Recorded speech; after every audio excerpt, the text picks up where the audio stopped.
अस्सलाम वालेकुम, मैं हूँ हुरैन फातिमा और आप देख रहे हैं हिमायती न्यूज़ HD चैनल। नजर डालते हैं आज की अहम खबरों पर। Roznama Himayati news. Dairy farmers protection association dairy farmers के हकूक़ के तहफ़्फ़ुज़ के लिए सरगर्म। भैंस कानून के छोटे बड़े फार्म मालिकान और स्टेक होल्डर्स को मुत्तहिद करना वक्त की ज़रूरत है। चौधरी अब्दुल हमीद गुज्जर, कराची। रोजनामा हिमायती न्यूज़। ख़ुसूसी रिपोर्ट अहमद दीन हिमायती। डेयरी फार्म्स प्रोटेक्शन एसोसिएशन के मरकज़ी रहनुमा चौधरी अब्दुल हमीद गुज्जर ने कहा है कि किसान मुल्क की मईशत की जान है और डेयरी फार्मर्स पाकिस्तान की डेयरी इंडस्ट्री की असल पहचान है। उन्होंने कहा कि डेयरी फार्मर्स को दरपेश मसाइल के हल, उनके हकूक़ के तहफ़्फ़ुज़ के लिए डेयरी फार्म्स प्रोटेक्शन एसोसिएशन हर मुमकिन इक़दाम कर रही है। इस सिलसिले में डेयरी फार्मर्स को एक प्लेटफॉर्म पर मुत्तहिद किया जा रहा है। चौधरी अब्दुल हमीद गुज्जर ने अपने बयान में कहा कि कराची की मशहूर भैंस कॉलोनी समेत मुल्क भर के डेयरी फार्मर्स को मुख्तलिफ मसाइल का सामना है, जिनके हल के लिए इज्तिमाई जिद्दोजहद नागज़ीर है।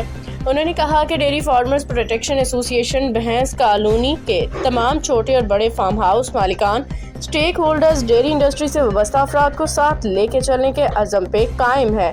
उन्होंने मज़ीद कहा कि एसोसिएशन का बुनियादी मकसद पाकिस्तान में डेयरी इंडस्ट्री को मजबूत बुनियाद फराहम करना है और तहफ़्फ़ुज़ को यकीनी बनाना है। इस मकसद के हसूल के लिए फार्मर्स के मसाइल को मुतल्लिका हुक्काम तक पहुँचाया जा रहा है, उनके हल के लिए मौसर इक़दाम किए जा रहे हैं। चौधरी अब्दुल हमीद गुज्जर ने डेयरी फार्म हाउस मालिकान और फार्मर्स से अपील की है कि वो डेयरी फार्म्स पे प्रोटेक्शन एसोसिएशन का साथ दें और इस प्लेटफॉर्म को मजबूत बनाने में अपना किरदार अदा करें। उन्होंने कहा कि एसोसिएशन डेयरी फार्मर्स के हकूक़ के तहफ़्फ़ुज़, उनके मसाइल के हल के लिए हर सतह पर आवाज़ बुलंद करती रहेगी, फार्मर्स के साथ हर कदम पे खड़ी रहेगी।